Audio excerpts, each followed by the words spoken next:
Lynn has been a member of Central Christian since 1977, when she married lifelong member Phil Gray.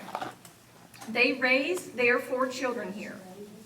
Lynn retired in 2020 after being on Central staff for more than 30 years. Does she have some stories to tell? We're happy that Lynn will be here today to share. And one thing we may do at the end is do some question and answers if anybody's interested in that. So just keep that in mind. Lynn?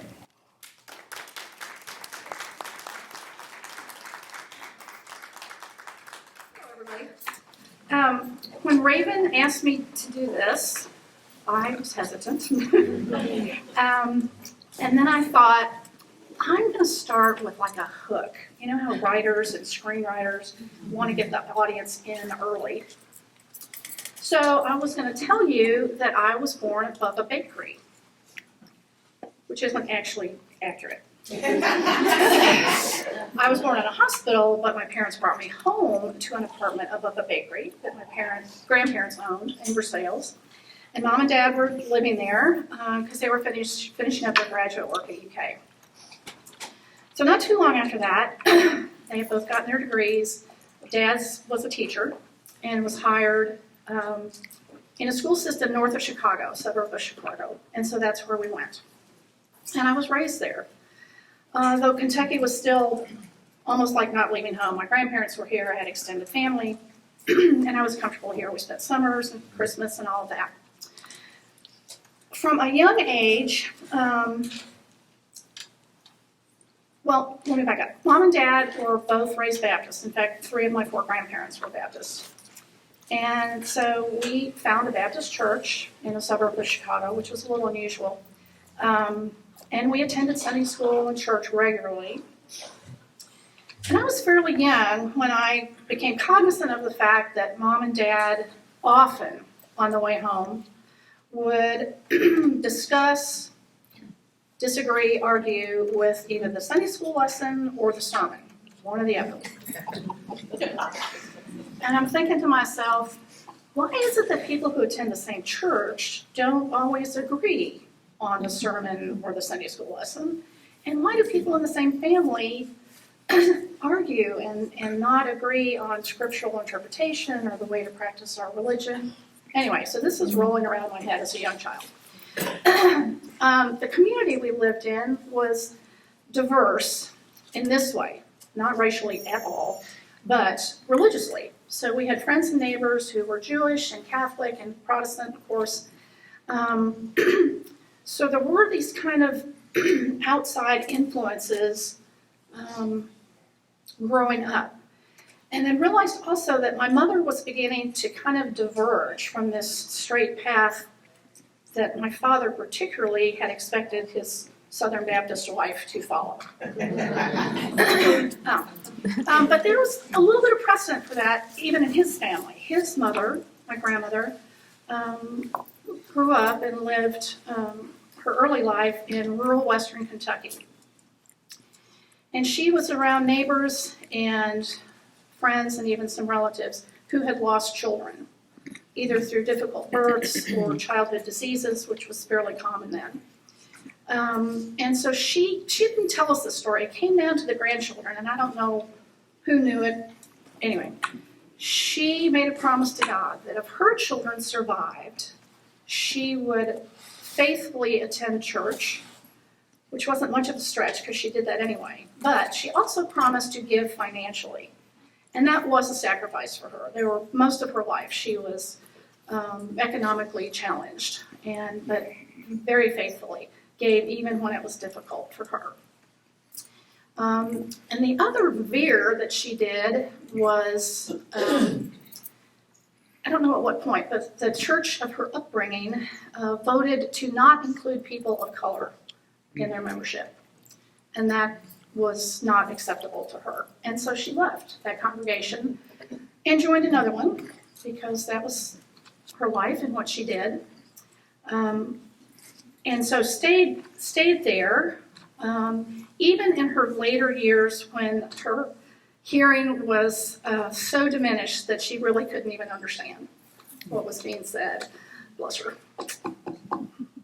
My other grandmother, my mother's mother, also Baptist, and left not only that congregation, but the denomination altogether when, this story she did tell me, the most Christian man she knew attended worship one Sunday evening and was denied communion because he had not been baptized by a Baptist minister. So her beard took her to the Christian church. My aunt converted to Roman Catholicism, and that brought on wailing and gnashing of teeth, let me tell you. that was something. So I did. I had a precedent, and when I graduated from high school and came to UK, this was all, part of the fabric of my journey. So at UK, I met Phil Gray, who, as Raven told you, was a lifelong member here. But that was there's an interesting backstory to him as well. His parents were from a mixed marriage. His mother was Methodist and his father was Baptist. So when they married, they were regular attenders, both growing up. They began by attending a Methodist church, and after multiple times of the minister complaining about Baptists, Charlotte Gray was like, ain't doing that anymore. They went to the Baptist church, and the same thing happened. Baptist minister complained about that. I don't know if they still do that. Surely we don't do that. But anyway, and so they brought their mixed marriage to Central Christian Church, where many, many mixed marriages over the years have ended up and been happy. So Phil was raised here.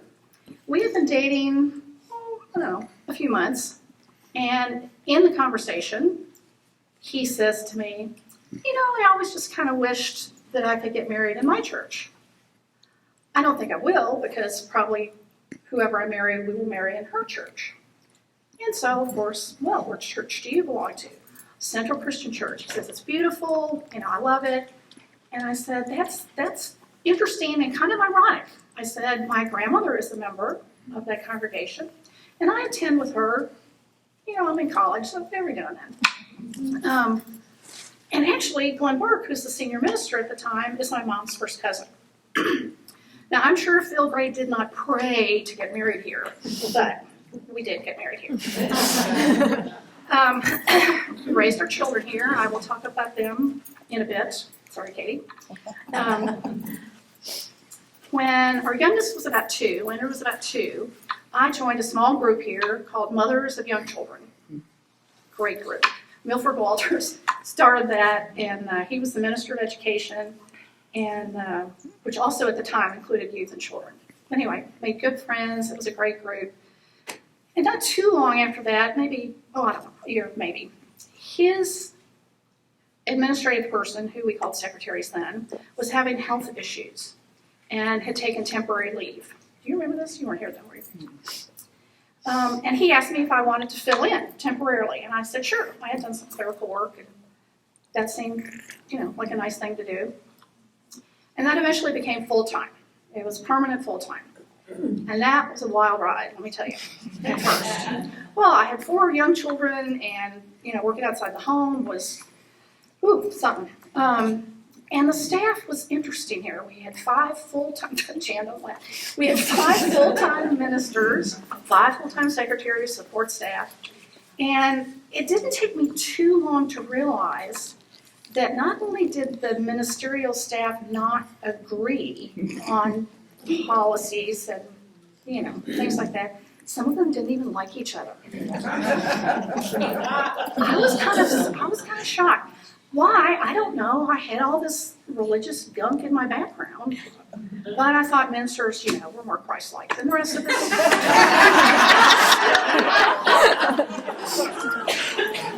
But, with all the disagreements and, sometimes unhappiness, we still did, we still had Sunday school on Sunday, and we had worship on Sunday. We invited everybody for communion. We invited everybody to join that wanted to, and all they had to do was declare 2 simple and profound statements. And that was a blessing. Let me see where I am on my notes. Oh, well, and so the other thing I would say that was a big part of my life was this blurriness of being a member and also on staff. While I worked in every ministry area. Not music so much, but I'm not very musical. But I helped there too. And as a member, I was a children's Sunday school teacher, a youth sponsor, outreach chair, deacon chair. And now some of the blur came because I was a liaison from outreach to the child care center. I had children there, I've had grandchildren there, I still have a grandchild there. I was on the board there. I was also the liaison to the Foundation for Affordable Housing, which is the management arm of St. James Place. I was on the board of St. James Place. My husband's the president of the Foundation for Affordable Housing. I mean, there's just this, and that was problematic at times. I only remember once ever considering transferring my membership, and that was a really, really hard time. But I prayed about it, and I didn't want to leave. The things that keep me at Central are, I'm sure, what you all experience as well. Excellent preaching, passion for outreach, extraordinary music, women in leadership, inclusion, diversity in this way, diversity of, well, let me rephrase that. I feel confident there are members here and staff here who over the years I have disagreed with politically, socially. I think we just look at the world in some ways very differently. But we do ministry together and we care about each other. And I've been shown grace even by those people that I know I don't always agree with. And that's been very important to me. When I have prayed over the years in gratitude for all the blessings I've had, and then also what we all pray for, family members who are ill or grieving, friends who are ill or grieving, praying for our congregation, our leaders, our community, our nation, our world, end war, end world hunger, all of that. But there were 2 times in my life that I asked specific things from God. And one, I was very young. My brother was born when I was 3. He's okay. I really, really wanted a sister and began that prayer and continued that prayer, unbeknownst to my parents who had 2 children and were not planning for a third. But when I was 8.5, I did get my prayer. And my grandmother's always told me, God hears my prayer. So that happened. And my sister came into the world. We were very, very close. Very close. Best friends.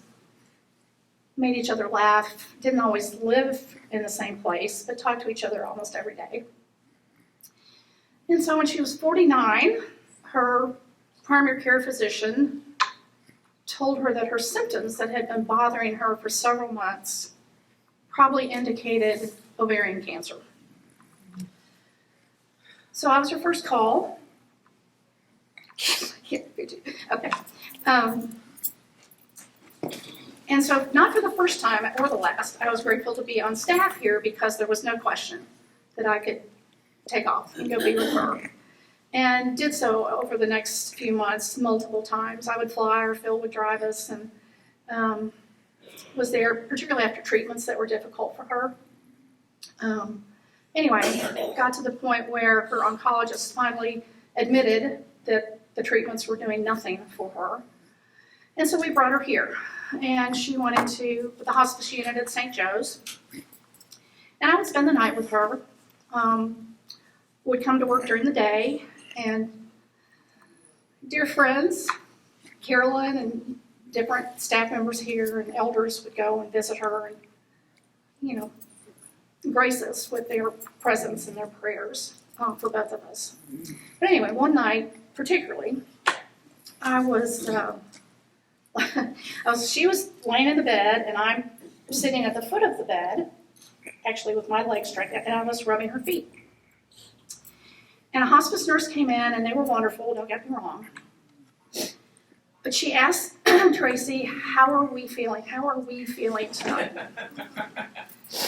And that kind of flipped me into a weird place of remembering a scene from the movie Tombstone, where Doc Holliday is in a hospital or sanatorium, I think they called him then because he had TB.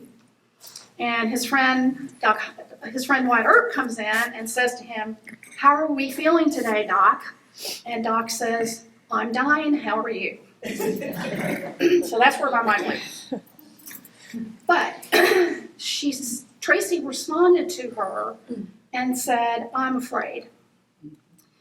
Now I knew what she meant by that. What she meant was, I'm afraid of the process of dying. She wasn't afraid of death itself or the afterlife or whatever.